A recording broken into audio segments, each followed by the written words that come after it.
और इसमें हमने चीनी तो मिला ही नहीं है सर।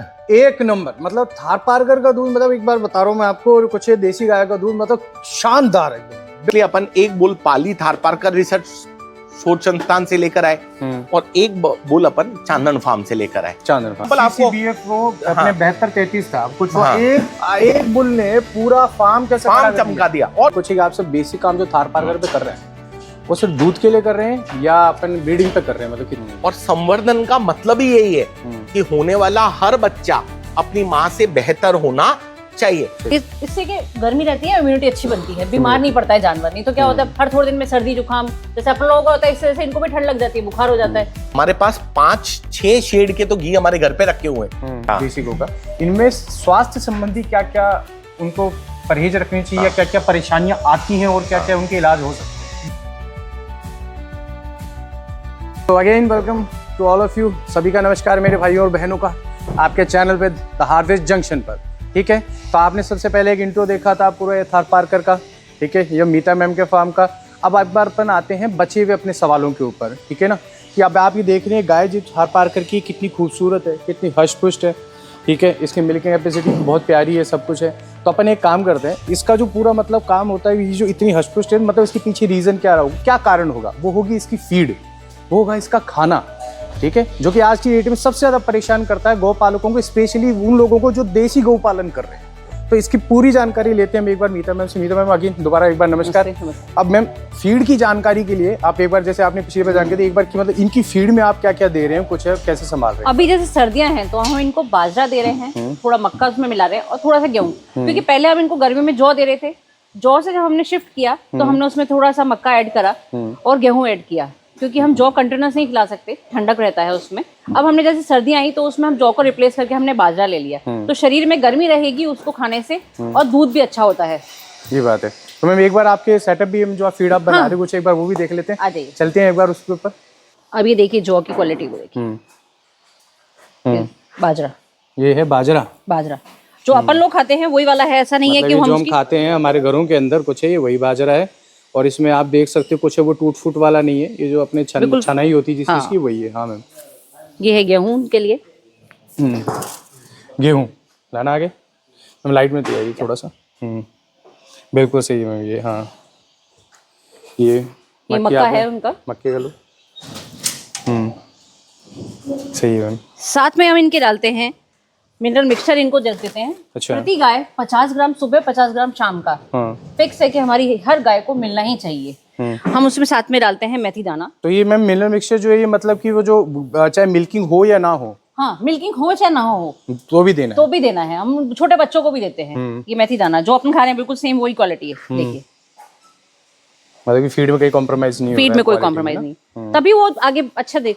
ठीक है। ये सोडा है जिससे भी कोई गैस वगैरह नहीं बने, उसके लिए हम उनको सोडा भी देते हैं। साथ में हम नॉन मिल्किंग गायों को सरसों की खल देते हैं, कच्ची घनी वाली।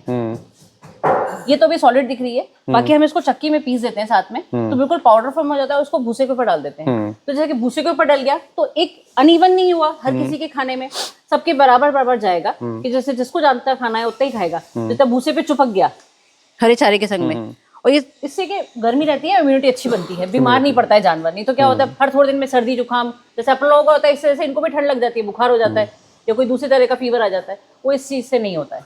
तो मैम ये जो मिनरल मिक्सचर का आप ये बता रहे थे आप मेरे को, ये मतलब परचेज करना पड़ता है, आप खुद बनाते हैं? नहीं, ये अभी हम परचेज कर रहे हैं, ठीक है, परंतु भविष्य में हम इसको खुद बनाएंगे। हमारे पास इसका फॉर्मूला है, परंतु इसके लिए फिर लार्ज क्वांटिटी में चाहिए होता है, हर चीज छोटी छोटी अलग अलग, तो इसको आगे खुद बनाएंगे। तो मैम एक और चीज जानना चाह रहे थे, मैम अभी किसी का पर्टिकुलर कंपनी का यूज कर रहे हैं? हाँ, ये जयपुर में मेरे कजन का ही है, लिप्सा ऑर्गेनिक के नाम से उनका, लिप्सा ऑर्गेनिक का। हाँ मैम, उनके इस बात। चलिए बढ़िया मैम, बढ़िया। कोई और जब से इसको हमने खिलाना चालू किया है, एक तो हमारी जो बोलते हैं ना गाय हीट पे नहीं आ रही है, वो समस्या नहीं हुई। ठीक है। जो 2 साल हो गए मुझे कंटिन्यूस उसको खिलाते हुए, तो कंटिन्यूस हम उसको खिला रहे हैं, तो गाय प्रॉपर्ली अपने टाइम पे हीट पे आती है। तो जब हीट पे आएगी तो ज्ञापन होगी, और ज्ञापन होगी तो आपका साइकिल अच्छे से बैठेगा। सही बात। एक चीज पूछ रहा, आप बुल का बता रहे थे अपना कुछ, इसकी एक बार थोड़ी जानकारी में चाह रहा था सर। ये जो आप बुल देख पा रहे हो यहाँ पर, ये स्पेशली चांदन विलेज का बुल है। चांदन विलेज में क्या हुआ सर, जब ये चांदन फार्म बन रहा था थारपारकर का, तो उन्होंने विलेज वालों को अपने बुल देना स्टार्ट किया, और ये सारे बुल जो हैं ये ब्राह्मण प्रजाति के बुल कहलाते हैं थारपारकर में। मतलब थारपारकर की सबसे हाईएस्ट ऑर्डर ऑफ ब्रीड जो है वो है, इनका जो मदर रिकॉर्ड है वो लगभग सबका 3000 लीटर के ऊपर ही होता है।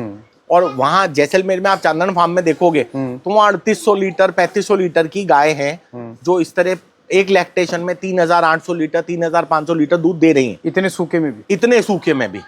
तो जब ये यहाँ हरा चारा खाते हैं तो इनका एक तो मिल्क प्रोडक्शन इंप्रूव होता है, और दूसरी बात ये है कि ऐसा माना जाता है कि गाय दूध देती है, एक्चुअली गाय दूध नहीं देती है, दूध देता है बुल।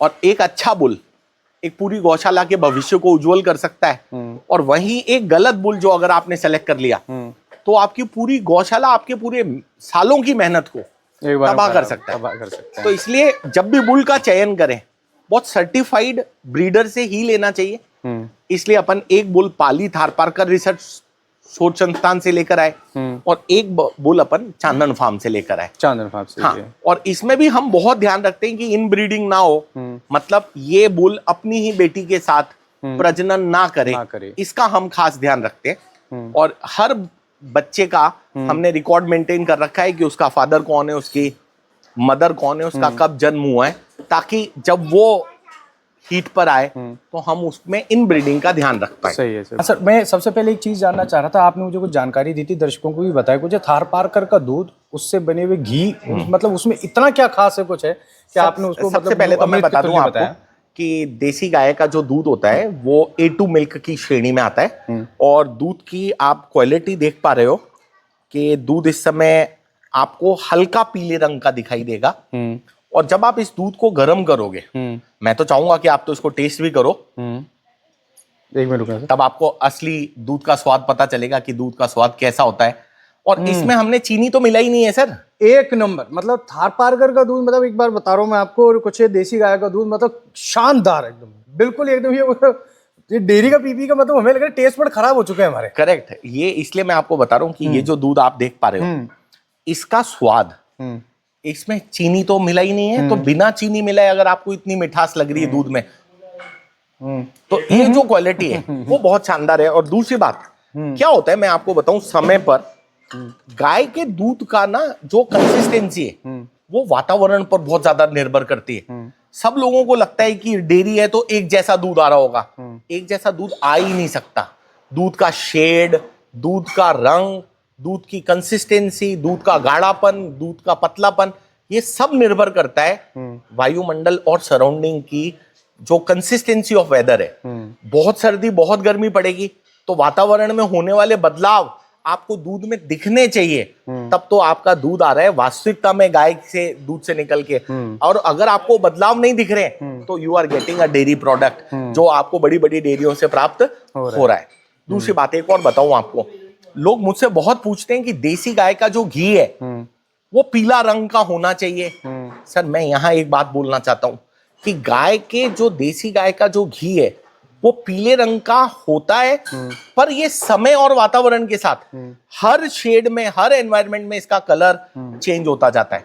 जैसे जैसे हरे चारे की मात्रा बढ़ती जाएगी आपको उसका कलर और ज्यादा पीला दिखता जाएगा। जब हरा चारा हटेगा और जब मौसम में सर्दी आएगी तो आपको उसका रंग सफेद की तरफ जाता हुआ दिखाई देगा, टोन चेंज होता हुआ दिखेगा। हमने जब अभी घी बनाने का प्रोसेस स्टार्ट किया, हमारे पास 5-6 शेड के तो घी हमारे घर पे रखे हुए हैं, और 5-6 शेड के घी इसलिए रखे हुए हैं क्योंकि हम जो जैसे जैसे सीजनल घी बनता है उस बैच का एक घी अपने पास रख लेते हैं, और वो घी हम उसको लंबे समय के लिए रखना चाहते हैं। क्योंकि देसी गाय के घी के बारे में बोला गया है कि ये घी जितना अधिक पुराना होगा उतना ज्यादा स्वास्थ्यवर्धक होता है। तो सवाल तक कुछ था, मैं आपसे से शॉर्ट में मतलब बेसिक जानकारी ये चाह रहा था कि मतलब किसानों का ये जानना भी कुछ है कि आप सब बेसिक काम जो थारपारकर पे कर रहे हैं वो सिर्फ दूध के लिए कर रहे हैं या अपन ब्रीडिंग पे कर रहे हैं, मतलब किस चीज में मतलब कर रहे हैं? सुचित जी, ये ना मैं आपको सच बताऊं तो जब हम थारपारकर गाय लेकर आए तो विकास सर का एक ही बात कहनी थी कि इसे बिजनेस मत बनाना। तो हमने इसे कभी बिजनेस के रूप में ट्रीट नहीं किया नहीं, हम इसे गौ संवर्धन के रूप में ले रहे हैं। पर अगर हम ऐसा बोलें कि ब्रीडिंग कर रहे हैं तो ब्रीडिंग एक बहुत लॉन्ग विजन का कार्यक्रम है, क्योंकि एक गाय को मां बनने में 3 वर्ष लगते हैं और जब गाय का रिजल्ट आपको मिलेगा जब तक 5 वर्ष हो चुके होते हैं एक जनरेशन के लिए। और ब्रीडिंग कभी भी एक जनरेशन से डिसाइड नहीं होती, ब्रीडिंग में कम से कम 3 जनरेशन लगती हैं मिनिमम। तो इसका मतलब ये 15 वर्ष का अथक प्रयास होगा जब मैं ये कह पाऊंगा कि मैंने इस ब्रीड को जनरेट करा। फिर भी मैंने जो पिछले 5 सालों में हमारा सभी का संयुक्त प्रयास है ये, उसमें हमने क्या पाया वो आपको कुछ एग्जाम्पल के थ्रू दिखाना चाहता हूँ। हाँ, मतलब दूध का काम तो चलो, दूध का तो है ही है, चलिए मतलब देखिए, इन सभी गायों का पालन पोषण करने के लिए मैं अगर सिर्फ अपने फंड से करूं तो मैं इसे मुश्किल से साल भर कर पाऊंगा, पर मुझे इसे चलाना है 15 वर्ष। तो 15 वर्ष चलाने के लिए मुझे इन गायों के सभी उत्पादों को मार्केट में लाना ही पड़ेगा। मैं गोबर को भी ला रहा हूं, हम दूध को भी ला रहे हैं, पनीर को भी ला रहे हैं, घी को भी ला रहे हैं, और नो डाउट इन सब से हम अपने पूरे फार्म को सस्टेन कर पा रहे हैं। पर सस्टेन करने के साथ ब्रीडिंग करना बहुत जरूरी है। सही बात। हमारे पास बुल मैंने आपको बताई दिया पाली से और चांदन फार्म से है। अब मैं आपको क्या हमें प्राप्त हुआ वो बताना चाहता हूँ। प्रैक्टिकल एग्जांपल सबसे पहले आप यहाँ देख पा रहे हो, ये एक थारपारकर की गाय है। हमारे पास छवि नाम की गाय है। इसकी माता तारा है। इसकी माता भी दिखाता हूँ, मदर है तारा। तारा गौ माता का जब हमने देखा तो अधिकतम मिल्क उत्पाद लगभग 14 लीटर प्रतिदिन का रहा है, और ये गाय हमें लगभग 3000 लीटर दूध देती है। जब हमने उसकी बेटी छवि का उत्पादन क्षमता देखी तो वो पहले बयात में ही वो 12 लीटर पर चल रही है। इसका मतलब जैसे ही वो तीसरे बयात में पहुंचेगी वो अपनी माँ को पीछे छोड़ेगी। और संवर्धन का मतलब ही यही है कि होने वाला हर बच्चा अपनी माँ से बेहतर होना चाहिए। एक और उदाहरण दिखाऊंगा आपको अभी बहुत ही अच्छा। ये आप देख पा रहे हो राधा गौ माता है। ये राधा गौ माता की पहली बिटिया है हमारे पास, और ये बिटिया हमारे बुल से नहीं है। ये जब राधा गौ माता हमारे पास आई तब ये उनकी कोख में थी। हमारे बुल से जो हमें बच्चा प्राप्त हुआ वो दिखा रहा हूं आपको। आइए, ये नंदा गाय है। इस समय इसका मिल्क उत्पादन 10 लीटर प्रतिदिन का चल रहा है, और ये गाय आपको थारपारकर में सर्वशुद्ध गाय के रूप में मैं मानता हूं इसको। जो इसके फीचर्स हैं, जो इसका स्ट्रक्चर है, वो 100% थारपारकर में जाता है। और सर इसकी नेचर अगर मैं आपको बताऊं तो ये नेचर ऐसी है कि अगर ये खुली है तो आप मेरे पास खड़े नहीं हो सकते। इतनी जबरदस्त मेरी सिक्योरिटी करती है गाय। मतलब ये आपके जो हाँ, आपकी यहाँ पर जो चली आ रही है, बिल्कुल बिल्कुल खुद की कुछ हाँ। है। और आपको दिखाऊं इधर, ये आप सुरभि देख पा रहे हो। तो ये कुछ गाय ऐसी हैं जो हमने हमारे बुल से प्राप्त करी हैं, और ये इन सब की माताएं यही वाली गायें हैं। हाँ। तो धीरे धीरे ये गाय अब मिल्किंग में आती जा रही हैं, और यही हमें हमारे ब्रीडिंग का रिजल्ट मिल रहा है। हमें थोड़ा थोड़ा सा अपनी मदर से इम्प्रूव्ड है, पर अभी इनमें बहुत सुधार की गुंजाइश है। और आपके सर जैसे कि मैं पूछूं सबसे ज्यादा अभी तक मतलब मिल्किंग का अभी क्या गया है सर? अभी तक हमारे पास 16 लीटर उत्पाद मिला है हमें एक दिन थारपारकर गाय से। पर ये जो 16 लीटर मैं आपको बोल भी रहा हूं ना, ये कुछ दिन का उत्पाद ही होता है। ऑन एंड एवरेज अगर अपन देखेंगे तो गाय हमको लगभग 10 लीटर से लेके 15 लीटर के बीच में दूध देती है प्रतिदिन के हिसाब से। पर वो 15 लीटर भी आपको 6 महीने 8 महीने नहीं मिलता। अच्छी ब्रीड की गाय होगी तो 15 लीटर ज्यादा दिन देगी और 10 लीटर कम दिन देगी। हमें वैसी गाय का निर्माण ही करना है, और यही हमारा ऑब्जेक्टिव है कि गाय से कम हम 3000 लीटर की एक देसी गाय तो प्रिपेयर करें ही करें, ताकि वो गाय अपनी कॉस्ट भी निकाले और किसान को भी कुछ कमा के दे, ताकि किसान वापस देसी गाय में अपना इंटरेस्ट दिखाएं। और नो डाउट हमारे इंडिया में धीरे धीरे देसी गाय का इंटरेस्ट बढ़ रहा है। लोगों को अब ये देसी गाय की महत्वता समझ में आ रही है। कई सारे लोग ये जानकारी चाह रहे थे, और कुछ हुआ कि सबसे ज्यादा इतनी जो देसी गाय हैं स्पेशली जो है, जो कि हम ये गौ पालन करते हैं, जो देसी गौ का, इनमें स्वास्थ्य संबंधी क्या क्या उनको परहेज रखनी चाहिए, क्या क्या परेशानियां आती हैं और क्या क्या उनके इलाज हो सकते हैं? बिल्कुल। देखिए, सबसे पहले जब अपन देसी गाय का पालन करना स्टार्ट करते हैं तो अपनी इच्छा होती है कि गाय से जो प्राप्त होने वाली संतान है वो स्वस्थ होनी चाहिए। तो आप उसके लिए गाय के लिए अच्छा फीड प्रिपेयर करें, बैलेंस डाइट दें, मिनरल मिक्सचर दें। अगर ये सब अपन गाय को ब्याने से 1 महीना पहले स्टार्ट कर दें तो एक तो गाय बच्चा अच्छा स्वस्थ देती है। दूसरी बात, बिना किसी भाई मदद के देती है, मतलब आपको डॉक्टर की मदद की आवश्यकता वहां नहीं पड़ती है। अगर आप गाय को अच्छा बैलेंस फीड देते हो शुरू में, तो फिर ब्याने के बाद जब हम गाय को बैलेंस डाइट में गुड़ अजवाइन का जो कॉन्सेंट्रेट बनाकर देते हैं वो देते हैं, उसके अलावा इनको एक हर्बोलिन नाम की दवाई भी देते हैं, ताकि इनके अंदर से जो इनका यूट्रस है वो अच्छे से क्लीन होना चाहिए। क्योंकि जब गाय का यूट्रस अच्छे से क्लीन होगा तभी गाय अच्छे से दूध पर आएगी, और वही गाय जो जिसकी क्लीनिंग प्रॉपर हुई है वही गाय कंसीव भी टाइम पर होगी।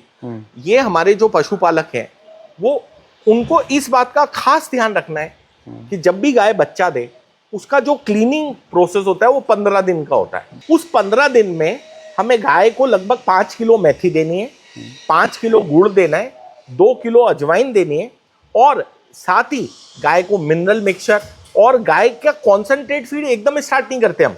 गाय का कॉन्सेंट्रेट फीड धीरे धीरे बढ़ाते हुए चलते हैं। जैसे जैसे गाय उसे खाने को पचाने लग जाती है वैसे वैसे बढ़ाते हैं। दूसरी बात, अगर आपकी गाय समय पर कंसीव नहीं कर रही है तो ये मीता ने बहुत बढ़िया निकाला है लॉजिक इसका।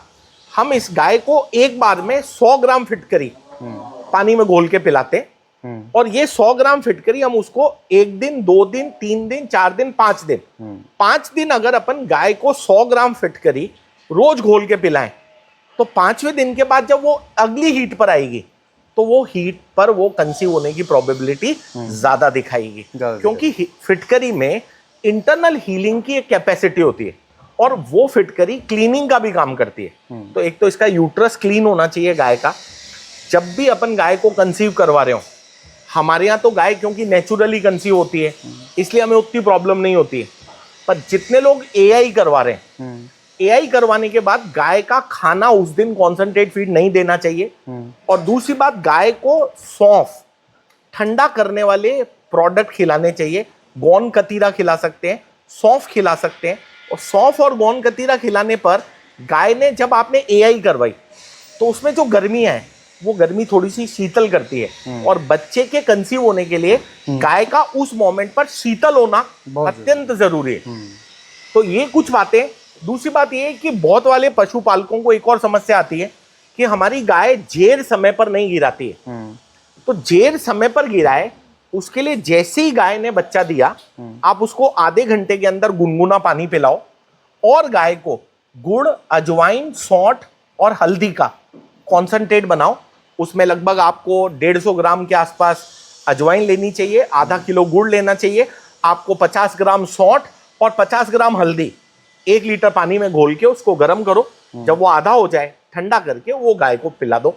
आपकी गाय लगभग 2 घंटे में जेर गिर देगी। अगर नहीं गिरती है तो भी परेशान होने की जरूरत नहीं है, क्योंकि ये प्रोसेस 8 घंटे के पीरियड में चलता है। अगर 8 घंटे तक वो जेर ना निकाले तभी आपको गाय को हाथ लगाना है, वरना गाय को हाथ ही लगाने की आवश्यकता नहीं है। और अगर आपने गाय को 2 बार अजवाइन पिला दी तो मेरा 100% दावा है कि गाय ऑटोमेटिकली नेचुरली जेर निकाल देगी। तो ये पशुपालकों को हमेशा ध्यान रखना चाहिए। और दूसरी बात ये है कि गौ माता की सेवा उसको इस तरह से की जाए कि जब भी वो बीमार हो उसका तुरंत इलाज मिल जाए, तो आपके प्रोडक्शन पर फर्क नहीं पड़ता। हम नेचुरल ब्रीडिंग पर नहीं जाते हैं और हम एआई करवाते हैं। तो एआई में बहुत इंपॉर्टेंट है टाइम। जैसे ही गाय ने पहली बार तांता डाला, सफेदी डाली, आपको दिखा कि मेरी गाय हीट पर है, आपने वेटनरी डॉक्टर को बुलाया, और उस दौरान में अगर पहले 4 घंटे में ही एआई हो गई, जब तो आपकी गाय रुकने की संभावना बढ़ जाती है। और जैसे जैसे इसका ड्यूरेशन बढ़ता जाएगा उतनी आपके गाय के रुकने की संभावना कम होती जाती है। तो जैसे ही आपको गाय ताता देते दिखे आपको इमीडिएटली उसकी एआई करवा लेनी चाहिए, क्योंकि हमारे पास ये प्राकृतिक रूप से हो रहा है। तो वो हमारा काम ये बुल अपने आप कर लेता है। तो मैं ऐसा बोलूंगा कि सभी लोग अपने गांव में एक एक अच्छे ब्रीड का बुल पालें, ताकि उस गांव में उपस्थित देसी गायों की ये समस्या तो सॉल्व हो जाए। और सभी गांव वाले मिलकर एक बुल का पालन पोषण तो कर सकते हैं, बहुत आराम से कर सकते हैं। और वो एक बुल सर आपको एआई से फ्री कर देगा। और अगर वो बुल बहुत अच्छी ब्रीडिंग लाइन का है, अच्छी मदर रिकॉर्ड का है, अच्छे फादर रिकॉर्ड का है, तो वो आपके होने वाले बच्चों में वो क्वालिटी इंप्रूव करेगा। आप देख ही लीजिए ना सर, एक एग्जांपल अपन ले हाँ, लेते हैं। बिल्कुल, मैं एक एग्जांपल आपको, CCBF वो अपने हाँ, 72-33 था कुछ, वो हाँ, एक बुल ने पूरा फार्म कैसे फार्म चमका दिया। और क्या, 22 लीटर सर, तक की बछिया दे दी उन लोगों ने। हाँ, और हम तो हमारे गांव वाले मित्रों को हमारे थारपारकर का बुल निशुल्क दे रहे हैं। अगर वो एडॉप्ट करना चाहें तो हमें संपर्क कर सकते हैं, हम उनको ये बुल निशुल्क दे रहे हैं। तो यहाँ पर हम जो बातों को ध्यान से हमने देखा इन 2 वीडियोस के अंदर, इतनी सारी इन्फॉर्मेशन के अंदर, थारपारकर को हमने समझा और कुछ हुआ, इतनी लंबी जर्नी को हमने समझा। सर एलन कैरियर की इंस्टीट्यूट की, जो कि बहुत नामी गिरामी इंस्टीट्यूट है, उसकी फैकल्टी है फिजिकल केमिस्ट्री की, 20 साल से ऊपर का इनका एक्सपीरियंस है, तजुर्बा है। उसके बाद में 5 साल से ये गौ संवर्धन में है, विकास जी के साथ, अपनी वाइफ मीता के साथ में, मीता जी के साथ में, और कुछ है। ये बाकी मतलब इंस्पायरिंग स्टोरी है, कुछ है देखने में, मतलब कि इनको देखा जाए तो पैसे या किसी चीज़ की ज़रूरत है नहीं, ये फिर भी गौ माता और गौ सेवा के लिए जो कर रहे हैं कुछ, ये काफ़ी मतलब कि मैं मुनासिब और मतलब कह सकता हूँ कि एकदम अच्छा ऑब्जेक्टिव है।